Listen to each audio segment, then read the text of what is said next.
Hello students, once again welcome back to the YouTube channel Computer World. Today in this video we are going to discuss the important question answers of session 2 linking data and spreadsheet of the unit Electronic Spreadsheet Advanced for class 10 IT 402. Before starting the video, if you are new to this channel, please don't forget to like, share and subscribe. So let us start with the video. So our first question is, why do we need to link the data between the worksheets? So students, as you all know, OpenOffice Calc में हमारी जो file होती है that is a workbook, और एक workbook में by default हमारे पास 3 sheets रहती हैं जिन्हें हम वर्कशीट्स भी कहते हैं, शीट 1, शीट 2 एंड शीट 3. तो हम इन वर्कशीट के बीच में कनेक्शन क्यों क्रिएट करते हैं, that is the question. So students, in the case अगर हमारे पास कोई केस ऐसा हो जहाँ पे हमें बहुत सारे डेटा को ऑर्गेनाइज करना हो, फॉर दैट पर्पस हम उनको वर्कशीट्स में डाल देते हैं और उन वर्कशीट को आपस में हम लिंक कर देते हैं. So while working with the large amount of data, multiple worksheets are created to organize the data and make it easier to find the data. For an example, मेरे पास एक स्कूल का डेटा है which has the classes 1st to 12th. अब 1st से 12th के हर class के 3 sections हैं, ठीक है. तो हम क्या करेंगे, सेक्शन वाइज डेटा को अरेंज कर देंगे. जब भी मुझे किसी पर्टिकुलर सेक्शन के डेटा को चेक करना है, I will go to the sheet of that particular section और मैं वहां से उस डेटा को लूंगी. और अगर मुझे कभी भी किसी भी सेक्शन के या टोटल सेक्शन के, एक क्लास के टोटल सेक्शन के स्टूडेंट्स के मार्क्स के सम करना है या टोटल करना है, देन हम क्या करेंगे, उनको आपस में लिंक कर देंगे. ठीक है. तो लिंकिंग करने से हम डेटा को ऑर्गेनाइज कर पाते हैं एंड डेटा को फाइंड करना ईजियर हो जाता है. Also worksheet can be grouped to quickly add the information to multiple worksheets at the same time. हम वर्कशीट्स को कंबाइन भी इसलिए करते हैं ताकि एक ही टाइम में हम डिफरेंट वर्कशीट्स पे डेटा को ऐड कर सकें. ठीक है. For example, we can add the marks of different sections in different worksheets in a workbook. एक वर्कबुक के अंदर हम डिफरेंट शीट्स में डिफरेंट सेक्शन के मार्क्स को डाल सकते हैं and then we can add them. So that is the process of linking the data between the worksheets. Now we move to the second question, how to insert the sheets in a workbook. हम एक workbook में sheets को कैसे insert करते हैं? We are having 3 methods for this. The first method is click on insert menu sheet option. ठीक है. So for this we'll go to the OpenOffice Calc. हमारे पास Untitled 1 नाम से by default हमारी वर्कबुक का नेम है एंड by default हमारे पास 3 sheets होती हैं, sheet 1, sheet 2 and sheet 3. By default sheet 1 is selected. तो हम इसमें क्या करेंगे, we need to insert the sheet. First method है, we can go to the insert menu and click on the sheet option. हम ये कर सकते हैं. What is my second method? The second method is we can right click on any sheet tab and click on insert sheet option. तो यहाँ से हम किसी भी sheet tab पे जाएंगे और इस पे right click कर देंगे. जैसे ही हम right click करेंगे, you will get the option of insert sheet. आप ये भी कर सकते हैं. And the third method is click on the empty space after the sheets. Sheet के बाद जो हमारा empty space है हम उसे क्लिक कर देंगे. ये empty space आपको दिख रहा है, इस पे आप क्लिक कर दो simply. Again the same insert sheet dialog box will open. तीनों में से हम जो भी मेथड लेंगे, आपके सामने insert sheet का dialog box आएगा. It will ask कि आपको जो न्यू शीट चाहिए वो करंट शीट से पहले चाहिए और आफ्टर चाहिए. So आप उसको सेलेक्ट करेंगे. देन आपको शीट्स कितनी चाहिए, 1, 2, 3, that you will select. Suppose I want 1 sheet, so I will take it as 1. And अगर आपको कोई भी शीट ऐसी चाहिए जो आपने पहले से बनाई हुई है, then you have to click on the option from file और यहाँ से आप उसे ब्राउज कर लेंगे जहां पे भी आपके सिस्टम में आपकी शीट होगी. ठीक है. तो अभी हम न्यू शीट नॉर्मली ले रहे हैं. न्यू शीट पे क्लिक किया एंड क्लिक ऑन ओके. तो यहाँ पे देखिए शीट 1 हमारी करंट शीट थी, इसके बाद हमारी शीट 4 आ चुकी है. हमने किया था after the sheet.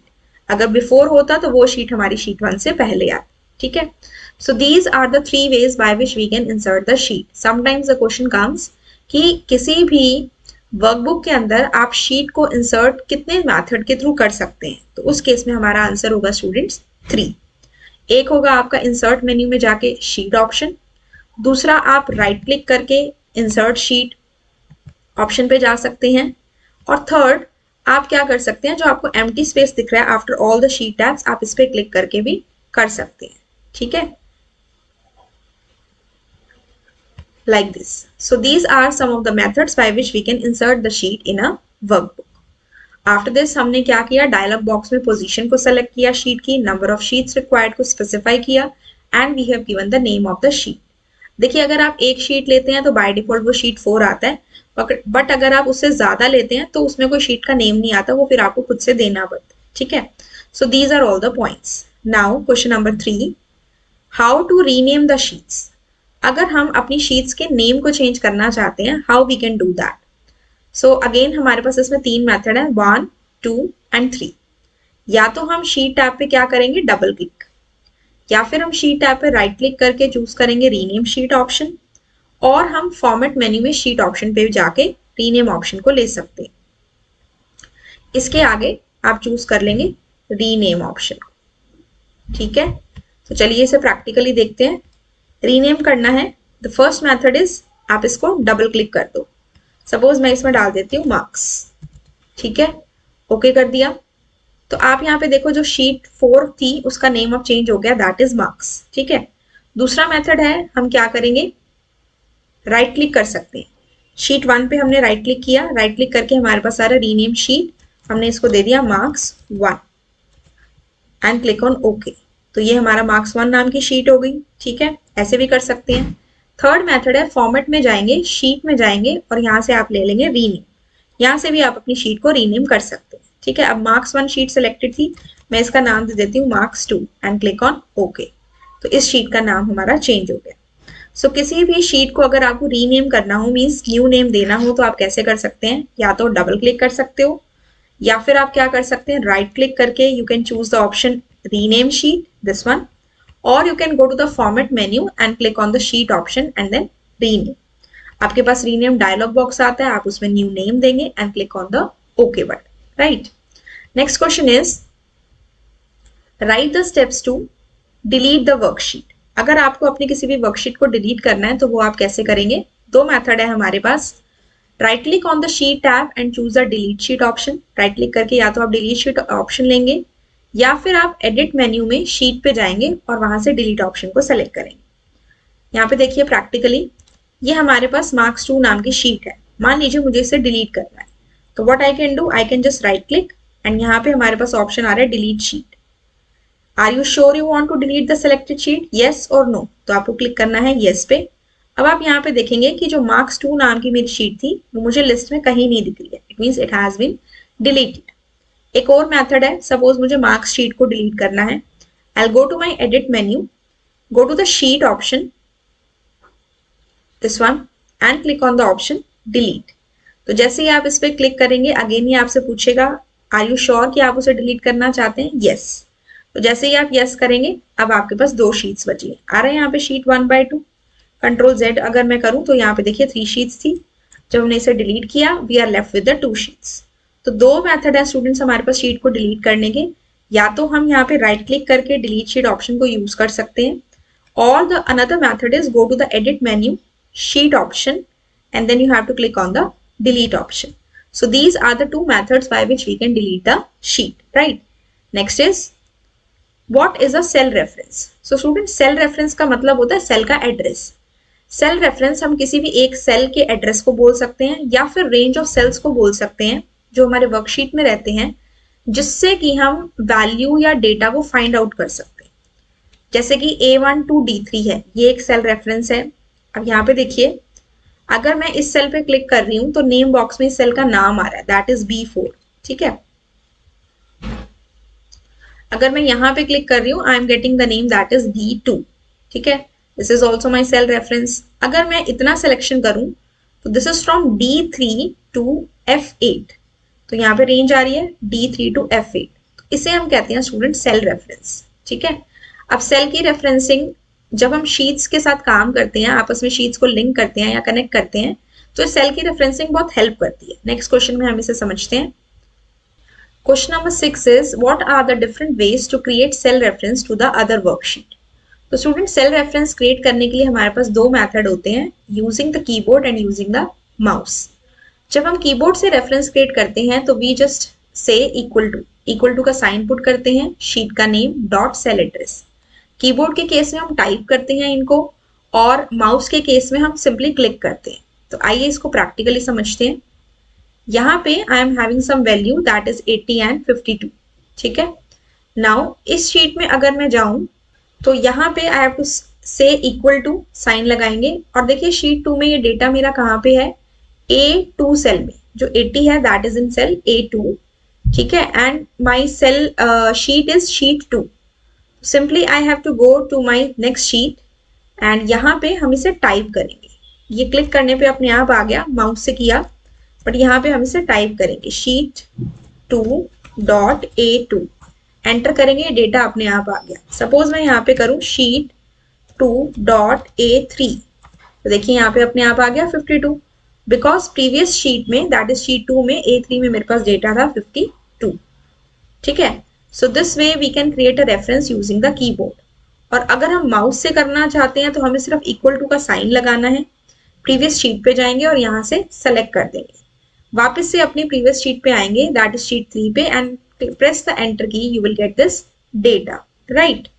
So these are the steps by which we can create a cell reference to the other worksheet. Okay. Question number 7 is, what is hyperlink? What are its advantages? And explain the different types of hyperlink. तो students hyperlink क्या होता है, कोई भी ऐसी underline text, एक text जिसके नीचे अंडरलाइन होता है, जिसको क्लिक करने पे हम किसी वेबसाइट के दूसरे पेज पे या उसी पेज के किसी दूसरे पार्ट पे पहुंच जाते हैं, that is known as hyperlink. Hyperlink is a reference to a specific location within a website और अ पेज। किसी भी वेबसाइट या पेज के ऊपर अगर कोई ऐसा पॉइंट है जिस पे क्लिक करने पे आप किसी दूसरे प्लेस पे जंप कर रहे हैं, वो दूसरा प्लेस कोई इमेज भी हो सकती है, कोई डॉक्यूमेंट फाइल भी हो सकती है, कोई स्प्रेडशीट फाइल भी हो सकती है, तो उस अंडरलाइन टेक्स्ट या इमेज को हम क्या कहते हैं, हाइपर लिंक, ठीक है। अब इसके कुछ एडवांटेजेस हैं। हाइपरलिंक हमें हमारे टॉपिक या कंटेंट से रिलेटेड कुछ एडिशनल इंफॉर्मेशन को प्रोवाइड कराता है, ठीक है। It helps the reader to better understand the content, हम अपने कंटेंट को इजीली समझ पाते हैं। And it helps to navigate between the pages smoothly, pages के बीच में एक पेज से दूसरे पेज पे जाना it is easier with the help of hyperlink, right. Next is explain the different types of hyperlink.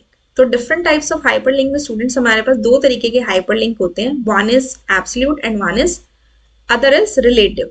So absolute hyperlink का मतलब होता है जो भी फुल एड्रेस होता है किसी भी वेबसाइट का, जिसके अंदर प्रोटोकॉल हो, डोमेन नेम हो, जैसे HTTPS प्रोटोकॉल होता है, फिर उसका डोमेन नेम मतलब उस वेबसाइट का नाम, that is known as a absolute hyperlink. लेकिन वो ब्रेक कब होता है, अगर टारगेट लोकेशन एक्सपायर हो जाए। फॉर एग्जाम्पल हमारे पास ये एग्जाम्पल है HTTPS www.amazon.in/home, तो ये Amazon वेबसाइट की जो होम का पेज है ये उस पर मूव करेगा, इसमें प्रोटोकॉल भी है HTTPS और इसका डोमेन नेम भी है www.amazon.in, ठीक है। अब अगर मान लीजिए Amazon की वेबसाइट कभी काम करना बंद कर दे तो उस केस में ये लिंक वर्क नहीं करेगा, या हम कह सकते हैं ब्रेक कर जाएगा, ठीक है। तो आप किसी भी जो हमने टेक्स्ट डॉक्यूमेंट में कोई हाइपरलिंक क्रिएट किया होता है, उसे हम कंट्रोल के साथ जब प्रेस करते हैं तो हम उस लिंक पे पहुंच जाते हैं। जैसे अभी मैंने इसे जब क्लिक किया तो देखिए यहाँ पे एक विंडो खुल गई लाइक दिस, ठीक है। तो ये Amazon का होम पेज है, अंडरस्टूड। एंड इसके बाद हमारा रिलेटिव हाइपरलिंक होता है, इसके अंदर पार्शियल एड्रेस होता है। देखिए एब्सोल्यूट के अंदर था फुल एड्रेस, ठीक है, और रिलेटिव के अंदर हो गया हमारा पार्शियल एड्रेस। फुल मतलब पूरा, पार्शियल मीन्स हाफ एड्रेस। और ये कब ब्रेक होता है, if source and target location move relative to each other, ठीक है। फॉर एग्जाम्पल अगर मान लीजिए मेरे पास एक फोल्डर है, इसमें दो फाइल्स हैं, A1 नाम से और A2 नाम से, और ये दोनों फाइल्स मेरी आपस में लिंक है, ठीक है। मान लीजिए ये फोल्डर मेरा डेस्कटॉप के ऊपर है, और अगर मैं इस पूरे फोल्डर को उठा के डॉक्यूमेंट्स फोल्डर में डाल दूं तो मेरा लिंक ब्रेक नहीं होगा, क्योंकि आपस में तो कनेक्शन एक ही फोल्डर के अंदर है। बट अगर मैं इसमें से A1 फाइल को डेस्कटॉप पे रहने दूं और A2 को डॉक्यूमेंट्स फोल्डर में डाल दूं तो लिंक इसका ब्रेक हो जाएगा, क्योंकि दोनों की जो पोजीशंस हैं वो बिल्कुल अलग अलग हो चुकी हैं। अगर दोनों इकट्ठे एक पोजीशन पे रहते हैं तो लिंक ब्रेक नहीं होगा, लेकिन अगर दोनों की पोजीशंस अलग अलग हो जाए तो वो लिंक ब्रेक हो जाता है, अंडरस्टूड। तो इसका हमारा एग्जाम्पल है जैसे कि /capture.jpg, ये आपकी इमेज फाइल का नाम है, लेकिन इसके आगे का एड्रेस हमें नहीं दिया हुआ, तो इसे हम कहेंगे this is a relative hyperlink, right? Next is how to insert the hyperlink in a document. किसी भी डॉक्यूमेंट में अगर हमें हाइपरलिंक को इंसर्ट करना हो तो हम कैसे करेंगे। तो हाइपरलिंक इंसर्ट करने के स्टूडेंट्स हमारे पास तीन ऑप्शन है। एक तो इंसर्ट मेन्यू में we are having the hyperlink option, हम ये यूज कर सकते हैं। सेकंड हमारे पास शॉर्टकट की है Ctrl+K, और थर्ड हमारे पास हाइपरलिंक का आइकन है स्टैंडर्ड टूल बार पे। तीनों में से जो भी आप ऑप्शन चूज करोगे, the hyperlink dialog box will appear on the screen. Then आपके सामने उस विंडो में 4 ऑप्शंस खुलेंगे। आइए इसे प्रैक्टिकली चेक करते हैं।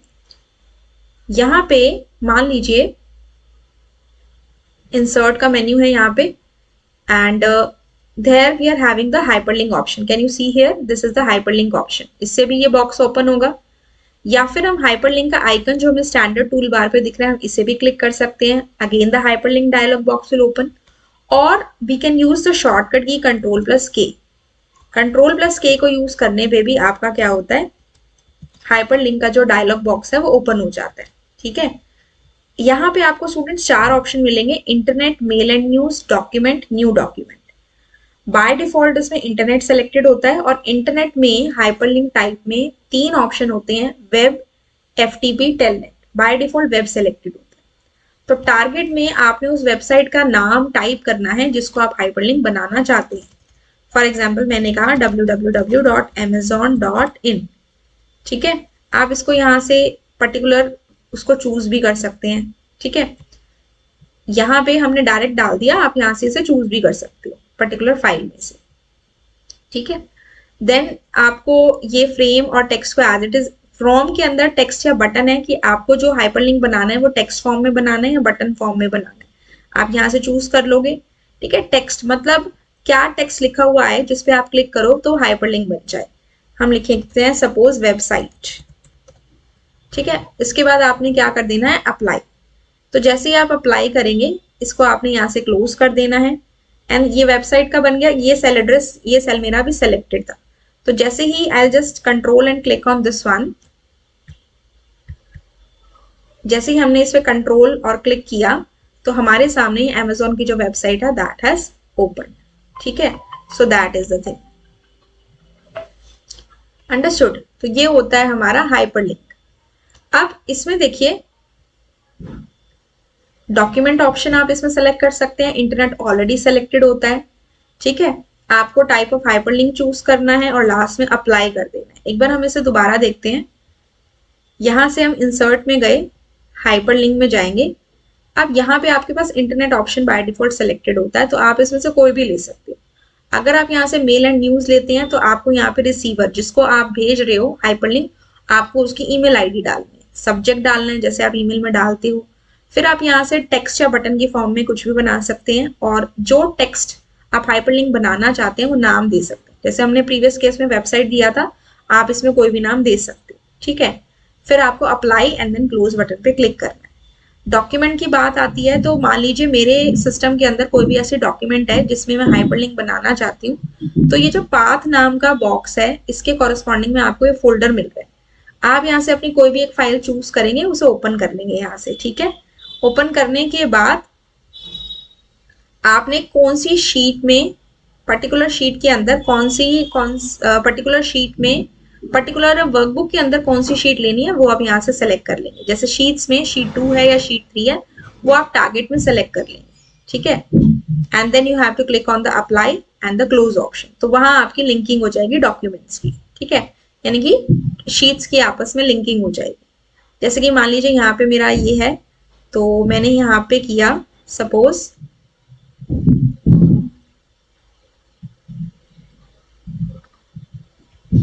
कंसोलिडेशन वाली हमारी फाइल है, और हमें जाना है कंसोलिडेशन फाइल्स में। कंसोलिडेशन की जो हमारी फाइल है उसमें से हमें कौन सी शीट लेनी है, तो सपोज मैं यहाँ पे सब टोटल्स वाली शीट ले ली। ठीक है, अप्लाई किया एंड देन क्लोज कर दिया, और मैंने यहाँ पे नाम दे दिया 2 सब टोटल्स, अप्लाई क्लोज। ठीक है, तो जैसे ही हम इस पे क्लिक करते हैं तो आपके सामने देखो ये जो शीट है वो ओपन होगी। कंसोलिडेशन की शीट थी और इसमें सब टोटल कंसोलिडेशन की फाइल थी, और सब टोटल वाली शीट हमारे सामने ओपन हो चुकी है। ठीक है, तो इस तरह से आप जो भी डॉक्यूमेंट है उसको भी आपस में आप लिंक कर सकते हो। ठीक है, और इसके अंदर हमारा जो नेक्स्ट हाइपरलिंक का टाइप है that is the new document.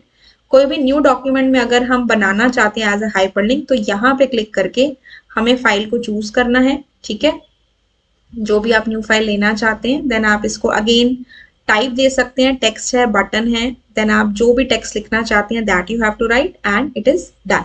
ठीक है। अब इसके अंदर स्टूडेंट्स देखिए एक चीज बटन वाली भी होती है। तो ये हमारा जो हाइपर लिंक है, सपोज मैंने यहाँ से लिया, डॉक्यूमेंट पे किया, सपोज इंटरनेट पे किया, एंड यहाँ से हम इसे बटन ले लेते हैं, एंड अगेन मैं यहाँ पे अगर डाल देती हूँ अमेजोन की वेबसाइट amazon.in, ठीक है, और again I right the text here Amazon।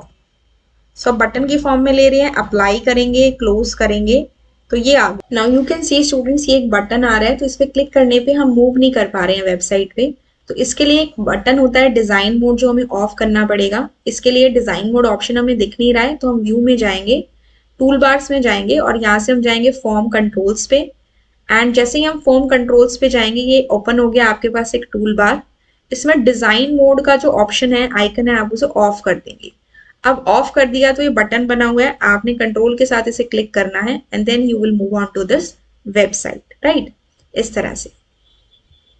सो इस तरह से हम हाइपर लिंक को क्रिएट कर सकते हैं। अभी हमने इसका जो क्वेश्चन था, जैसे कि इसमें नीचे क्वेश्चन है कि इसके 4 ऑप्शंस को एक्सप्लेन करिए, क्वेश्चन नंबर 12। तो we have done this one. Internet में आप किसी वेब एड्रेस को डालेंगे जो HTTP से स्टार्ट होता है। मेल एंड न्यूज में आप एक ईमेल आईडी प्रोवाइड करेंगे, यानी कि इस हाइपर लिंक से एक ईमेल मैसेज ओपन होगा। ठीक है, इंटरनेट ऑप्शन से एक वेबसाइट ओपन होगी, male and news hyper link से आपका एक ईमेल मैसेज ओपन होगा, डॉक्यूमेंट से आप अपनी करंट वर्कशीट या एग्जिस्टिंग वर्कशीट को एज अ हाइपर लिंक बना सकते हैं, और न्यू डॉक्यूमेंट से जो हाइपर लिंक बनेगा वो एक नई वर्कशीट को क्रिएट करेगा। तो ये 4 ऑप्शन है हमारे हाइपर लिंक डायलॉग बॉक्स के अंदर। ठीक है, अब हम मूव ऑन करते हैं नेक्स्ट क्वेश्चन में, that is question number 9। Write the steps to link to external data. तो स्टूडेंट्स, एक्सटर्नल डेटा का मतलब होता है कोई भी बाहर का डेटा। जैसे कि अभी हम ओपन ऑफिस कैल्क में काम कर रहे हैं, तो मान लीजिए कोई राइटर की फाइल है, पेंट की फाइल है, डेटाबेस की फाइल है, अगर वो हमें अपने डेटा में लेकर आनी है, कैल्क में लेकर आनी है, तो हम उसे कैसे लिंक करेंगे। HTML की टेबल है, उसे भी हम इसमें लेके आ सकते हैं, तो वो हम देखते हैं। इसके लिए आप सबसे पहले जाएंगे, उस सेल को सिलेक्ट करेंगे जहां पे एक्सटर्नल डेटा को आपको इंसर्ट करना है। Then you have to go to insert menu and choose the option link to external data. तो यहां से हम अपनी शीट पे जाते हैं वापस से। ठीक है, दिस इज माय शीट। यहां से हम एक न्यू शीट ले लेते हैं। Okay, now we will go to the insert menu and click on the option link to external data. तो एक्सटर्नल डेटा के लिए आपको यहाँ से उसका URL सेलेक्ट करना पड़ेगा। मान लीजिए डॉक्यूमेंट्स फोल्डर में मेरे पास एक कॉन्सोलिडेट नाम की फाइल है, तो हमने इसको डबल क्लिक किया, ये फाइल हमारे पास यहाँ पे आ गई। ठीक है, इसके अंदर हमने जो डेटा था उसको सेलेक्ट करके रेंज का नाम दिया हुआ है, तो आपको इसी फाइल के अंदर पहले रेंज का नाम देना पड़ेगा, तभी वो यहाँ पे शो करेगा। तो अगर वो नाम नहीं दिया होगा तो शो नहीं करेगा, फिर हम उसे एंटर नहीं कर पाएंगे। तो बेटर है पहले आप क्या करें, डेटा को सेलेक्ट करके नेम बॉक्स में जाके उसको एक नाम देके एंटर की प्रेस कर दो। ठीक है, अब हमारे पास यहाँ पे 2 टेबल्स या रेंजेस हैं, रेंज 1 और मार्क्स। तो दोनों में से हम कोई भी ले सकते हैं। इससे पहले हम क्या करते हैं, एक बार अपना ये डेटा देख लेते हैं कि एक्चुअल में ये डेटा क्या है। फाइल में गए, ओपन में गए, हमने अपनी जो कॉन्सोलिडेशन वाली शीट है उसको ओपन कर दिया।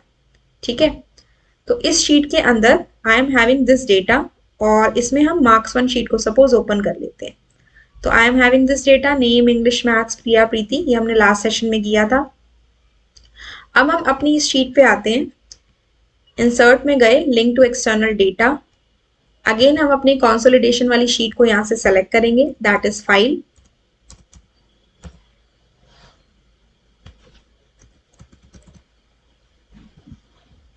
ठीक है, तो यहाँ पे इसका URL आ गया। देन इसके अंदर जो भी रेंजेस है वो आपको दिखा देगा, रेंज 1 एंड मार्क्स। अब सपोज मैंने यहाँ पे ले लिया मार्क्स। अब ये कह रहा है update every how many seconds you want to specify, कि अगर मैं एक में चेंज करूं तो दूसरे में ऑटोमेटिकली पर्टिकुलर सेकेंड्स के बाद चेंजेस हो जाए। तो मैंने यहाँ पे सपोज कर दिया after 3 seconds and click on okay. Update all the links, सबको आपने अपडेट कराना है, तो हम करेंगे यस। ठीक है, तो अब देखो ये डेटा मेरे पास आ गया, जिसमें हमारे पास है नेम है, इंग्लिश है और मैथ्स है। Suppose this is my sheet, एक बार इसे अनडू कर लेते हैं। सो स्टूडेंट्स, हमारे पास ये दोनों शीट है। ठीक है, यहाँ पे मेरे पास मैथ्स में मार्क्स है 95 आई मेक इट 87, ठीक है। और हम यहाँ से इसे सेव करेंगे तो यहाँ पे देखिए 87 मार्क्स विद इन 3 सेकेंड्स हमें चेंज होते हुए दिखेंगे। हो गए 87। मान लीजिए यहाँ मैं प्रीति का नेम कर देती हूँ रोहित, और यहाँ से हम इसे सेव कर देते हैं। फाइल में जाएंगे और यहाँ सेव आइकन से हमने इसे सेव कर दिया। तो आप देखिए 3 सेकेंड्स में यहाँ पे प्रीति से क्या हो जाएगा, रोहित हो जाएगा। तो ये चेंजेस हो गए। तो इस तरह से हम इसमें चेंजेस कर सकते हैं। That is we can link the external data, ठीक है। हम जो बाहर का डेटा है, वैसे तो हम ओपन ऑफिस कैल्क में काम करें और इसमें हम स्प्रेडशीट का डेटा ही लेकर आए हैं, बट हम इसमें कोई और डेटा भी एंटर करा सकते हैं and we can automatically update the data. तो इससे क्या हुआ, ये दोनों शीट्स आपस में हमारी लिंक हो गई, ठीक है। तो हमने एक्सटर्नल डेटा से लिंक इस तरह से करना है। Insert menu, link to external data, then इसके बाद हम यहाँ पे URL स्पेसिफाई करेंगे एंड एंटर प्रेस करेंगे, जिससे कि हमारे पास यहाँ पे टेबल्स की लिस्ट आ जाएगी। उसमें से कोई भी टेबल सेलेक्ट करेंगे। देन आपको इसमें स्पेसिफाई करना है number of seconds and last में आपने ओके कर देना है। तो आप देखेंगे जो भी चेंजेस आप अपने शीट में कर रहे हैं, जो आपने पहले से बनाई थी एक्सटर्नल डेटा जो है, वो आपके न्यू में भी हो रहे हैं, ठीक है। So that is linking to external data. Next is how can you link to registered data source. अब डेटा सोर्स स्टूडेंट्स हमने मेल मर्ज में पढ़ा था क्या होता है। मेल मर्ज करने के लिए दो चीजें चाहिए होती हैं, data source and main document. Data source मतलब कि वो टेबल जिसके अंदर रेसिपिएंट्स के डिटेल्स हैं, जैसे कि name, address, contact number, these all. तो रजिस्टर्ड डेटा सोर्स मतलब जो डेटाबेस के अंदर सेव्ड है। ऐसे टेबल्स जिसके अंदर रेसिपिएंट की डिटेल्स हैं, जो हमारे किसी डेटाबेस सॉफ्टवेयर में सेव्ड है, उसे हम कहेंगे रजिस्टर्ड डेटा सोर्सेस, ठीक है। तो हमारे पास जो डेटाबेस सॉफ्टवेयर है that is open office base, जो ओपन ऑफिस का पार्ट है। अब ये काम करने के लिए आप क्या करेंगे, आप फाइल में जाएंगे, न्यू डेटाबेस पे जाएंगे। इसके बाद आप अपना एक न्यू डेटाबेस क्रिएट करेंगे, या फिर जो पहले से बना हुआ है आप उसे भी यूज कर सकते हो। For example if I go here, यहाँ से हम गए फाइल, फाइल से हमने लिया न्यू, और न्यू से हम गए डेटाबेस पे। आप एक मेथड इस तरह से कर सकते हैं, नया डेटाबेस क्रिएट करना है वो ले सकते हैं, पहले से बना हुआ डेटाबेस अगर आप यूज करना चाहते हैं तो आप वो भी कर सकते हैं, ठीक है।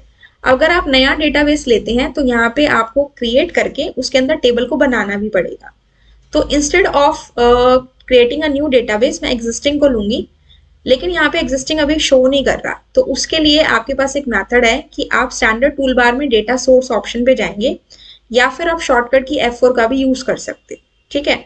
हमने जो सेशन नंबर 1 में कुछ टॉपिक्स किए थे, मेल मर्ज का टॉपिक किया था, उसके अंदर हमने डेटाबेस बनाया था, इफ यू रिमेंबर।